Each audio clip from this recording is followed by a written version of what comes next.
Hello students, once again I welcome you in my class. As you know that its name is Siva Easy English Zone. आज के इस video class में बहुत सारी queries के बाद मैंने डिसाइड किया कि मैं आज स्पेशली ट्रांजिटिव वर्सेस इंट्रांजिटिव पे बात करूंगा।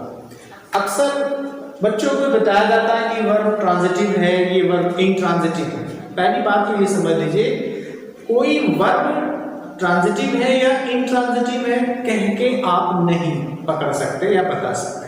हाँ, कुछ वर्ब ऐसी होती है जो इंट्रांजिटिव ही होती है पहले ऐसे तौर पर, लेकिन जब तक वो सेंटेंस में यूज न हो जाए तब तक ये कह पाना कि वो ट्रांजिटिव है या इंट्रांजिटिव मुश्किल है। हम ये जरूर कह सकते हैं कि इस वर्ब का प्रयोग ट्रांजिटिवली हुआ है या इंट्रांजिटिवली हुआ है। ये बात हम कह सकते हैं। कब कह सकते हैं? जब हम सेंटेंस को ऑब्जर्व करेंगे।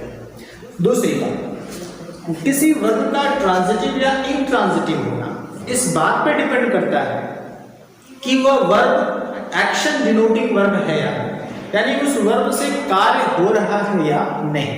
यानी अगर मैं कहूं कि ट्रांजिटिव वर्ब या वर्सेस इंट्रांजिटिव वर्ब, ये दोनों ऐसी वर्ब होती है जो कोई एक्शन डिनोट करती है, इसलिए मैंने एक्शन वर्ब कह सकता हूं। अब बात आती है कि जो एक्शन हो रहा है, जो एक्टिविटी हो रही है सब्जेक्ट के द्वारा, वो किस पर हो रही है, उससे कौन प्रभावित किया जा रहा है, उसका इम्पैक्ट, उसका इफेक्ट किस पर पड़ रहा है, ये भी ऑब्जर्व करना पड़ेगा, क्योंकि इसी ऑब्जर्वेंस के थ्रू हम ये जान पाएंगे कि वो वर्ब ट्रांजिटिव है या इंट्रांजिटिव है। तो बहुत आसान है तरीका। मैं एक छोटा सा फार्मूला आपको मेंशन करता हूं इस ब्लैक बोर्ड पे, आप इसको ऑब्जर्व करिएगा। मैंने लिखा कि एक्शन, आपको सेंटेंस पढ़ना है, उस सेंटेंस में जिस वर्ड यानी जिस शब्द से किसी कार्य के होने का ज्ञान हो रहा हो वही आपकी एक्शन वर्ब होगी, और उसी एक्शन वर्ब से कुछ पूछताछ कर लेनी है, और वही पूछताछ 1 मिनट में आपको ये समझा देगी। जैसे कोई सेंटेंस कैसे क्या कर सकता है, मैं यहां लिखता हूं कि मेरे पास क्या आएगी, एक्शन वर्ब है। जब मैं सेंटेंस ऑब्जर्व करूंगा तो मुझे एक एक्शन वर्ब मिलेगी। इस एक्शन वर्ब के थ्रू मुझे 2 क्वेश्चन पूछने हैं, व्हाट पूछना है और हु पूछना है। ठीक है, अगर इन क्वेश्चंस पूछने के बाद कोई भी चाहे व्हाट से चाहे हु से आपको आंसर मिल जाता है, यानी अगर आपको आंसर मिला, that answer will be your object, ये आपका ऑब्जेक्ट हो जाएगा। अगर आप इस ऑब्जेक्ट तक पहुंच गए, यानी ऑब्जेक्ट आपको मिल गया, तब क्या होगा, वो ट्रांजिटिव होगा। यानी ये एक्शन वर्ब में 2 कंडीशन मिलती है, यानी एक आएगी, एक एक्शन वर्ब ऐसी होगी जो विद ऑब्जेक्ट होगी, और ऐसी सिचुएशन भी आ सकती है कि जो विदाउट कब होगी, जब आप क्वेश्चन पूछ रहे हो और आपको जवाब ही ना मिल रहा हो। इन दोनों दशाओं को आप ध्यान से समझिएगा। आपने उस एक्शन वर्ब से क्वेश्चन पूछे और आपको आंसर मिला, जो आंसर मिलता है उसी आंसर को ऑब्जेक्ट कहते हैं, और जो ऑब्जेक्ट के साथ आएगा वो क्या होगा, जो ऑब्जेक्ट के बिना आएगा वो क्या होगा। यही इसका एक सिंपल सा फंडा है। जो ऑब्जेक्ट यानी ऐसे एक्शन वर्ब जो ऑब्जेक्ट के साथ होगी वो क्या कहलाएगी, वेरी सिंपल, ट्रांजिटिव वर्ब। क्या कहलाएगी, ट्रांजिटिव वर्ब। और ऐसी जो विदाउट ऑब्जेक्ट आ गई वो आपकी हो जाएगी इंट्रांजिटिव वर्ब। बहुत सिंपल सा तरीका है, अभी मैं इसको अप्लाई करके आपको दिखाता हूं। ये देखिए आ गया। अब बात आती है कि इसको कैसे हम पहचान सकते हैं। हाँ, ऑब्जेक्ट और की बात करता हूं तो ऑब्जेक्ट 2 तरीके के हो सकते हैं। जब आप होम से जाते हैं तो ये आपको इनडायरेक्ट ऑब्जेक्ट देता है। इनडायरेक्ट ऑब्जेक्ट जनरली जो होते हैं वो लिविंग थिंग्स होते हैं, लिविंग थिंग्स, और जो वर्ड के थ्रू आपको ऑब्जेक्ट मिलता है वो जनरली डायरेक्ट ऑब्जेक्ट बोला जाता है। तो इसमें कोई कंफ्यूजन ना हो, मैंने कुछ सब पार्ट्स ऑफ सेंटेंस पे वीडियोस बनाए थे, उसमें मैंने बताया था, लेकिन वो पार्ट्स ऑफ सेंटेंस में आगे थी तो मैंने उसको डिस्कस कर लिया था। अब मुझे लगता है इसको इम्प्लीमेंट करके मैं आपको दिखाता हूँ। जैसे मेरे पास एक सेंटेंस आ जाए कि ही ईट्स अ मैंगो। अब सिंपली अगर आप ऑब्जर्व करें तो सेंटेंस में आप ये देख पा रहे होंगे कि कौन सा एक्शन हो रहा है, कौन सी एक्टिविटी परफॉर्म की जा रही है। ये छोटा सा बच्चा भी आप बता सकता है कि ईट्स यानी खाने का काम हो रहा है, तो ही ईट्स।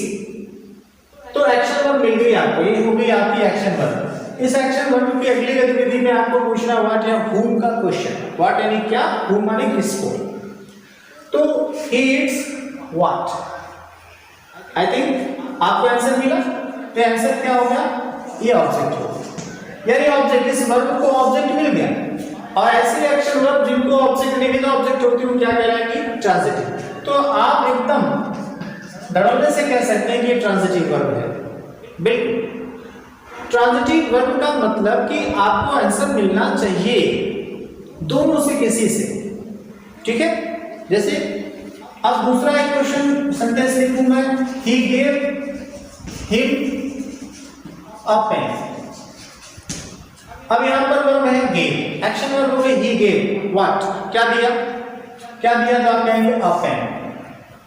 व्हाट से आया, यानी ये डायरेक्ट ऑब्जेक्ट हो गया, है तो ऑब्जेक्ट ही, आंसर है तो ऑब्जेक्ट, लेकिन कैसा, डायरेक्ट।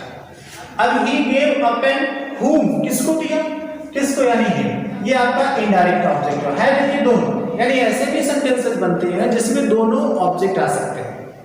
तो एक्शन वर्ब देखिए, दोनों क्वेश्चन पूछा मैंने और दोनों क्वेश्चन से आंसर मिले। मुझे आंसर से मतलब है एक मिले या दो मिले या दोनों मिल जाए, तो आप अब इसको भी कह सकते हैं कि ट्रांजिटिव वर्ब है। तो इंट्रांजिटिव की सिचुएशन कैसे आएगी एक्शन वर्ब के साथ इंट्रांजिटिव, जैसे तीसरा मैं सेंटेंस लिखूं, he walks on the road। अब आप अपनी एक्शन वर्ब देखिए, वॉक, वो चलता है, टहलता है, कहां कहेंगे प्रश्न जब, लेकिन हमारी बंदिश है कि आप इन दो के अलावा तीसरा प्रश्न नहीं पूछ सकते, इन दो ही प्रश्नों से आपको उत्तर निकालना है। तो he walks what, नहीं आना आंसर, he walks whom, नहीं आना आंसर। हाँ, आप अगर इससे पूछे he walks where, तो आप कहोगे आंसर हो। तो ऐसी दशा में ये जो पीछे आपको दिख रहा है, ये ऑब्जेक्ट बिल्कुल नहीं है। जब ऑब्जेक्ट नहीं है तो विदाउट ऑब्जेक्ट, यानी without object, it means that is the intransitive verb. ये आपकी इंट्रांजिटिव वर्ब हो गई।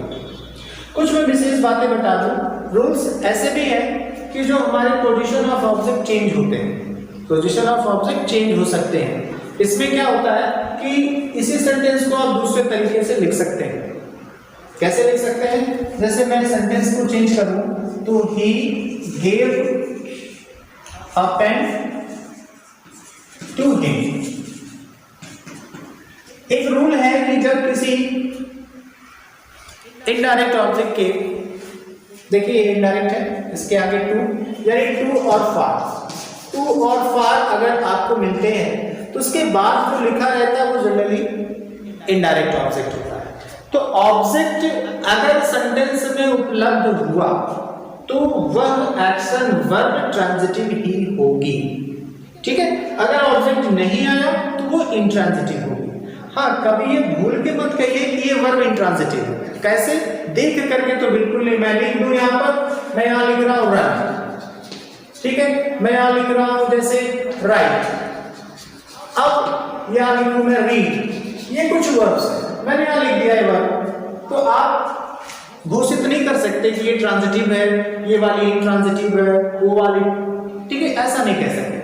कैसे कह सकते, जब वो सेंटेंस में यूज करें, जब सेंटेंस में यूज हो गई तब उनके यूज के बेसिस पे आप उसको चेक कर लीजिए। तो सेकंडों का काम है, क्वेश्चन पूछा आपने, आंसर आया तो ऑब्जेक्ट है तो वो ट्रांजिटिव, आंसर नहीं आ रहा है इट मींस ऑब्जेक्ट नहीं है, और ऑब्जेक्ट नहीं है तो वो इंट्रांजिटिव हो जाएगा, ठीक है। ये तो ट्रांजिटिव इंट्रांजिटिव वर्ब्स को पहचान सकते हैं, बहुत आसानी से पहचान सकते हैं। ऑब्जेक्ट दो होते हैं, आपको मैंने बता दिया, ठीक है। अगर इसके बाद भी आपको कहीं कंफ्यूजन लगती है तो बिल्कुल कमेंट सेक्शन है खाली, आप जाइए वहाँ, इंतजार है मेरा आपका। आइए, वीडियो को ज़्यादा से ज़्यादा लाइक करिए, शेयर करिए और लोगों को बताइए, फॉरवर्ड करिए कि छोटी छोटी जो क्वेश्चन है, ग्रामर के कंसेप्ट है, अगर आपको नहीं, किसी को, आपके दोस्त मंडली जितनी भी है, आप जो भी अंग्रेजी पढ़ने का शौक रखता है, ग्रामर को कंप्लीट करना चाहता है, उसको अच्छा समझ बनाना चाहता है, तो वीडियो शेयर करिए, सजेस्ट करिए, सब्सक्राइब करिए, नोटिफिकेशन बेल ऑन करिए। मैं वीडियोस बनाता रहूँगा, आपको तुरंत वीडियो पहुंचेगा, आप उसका आनंद लीजिए और अपना कंसेप्ट सही करिए।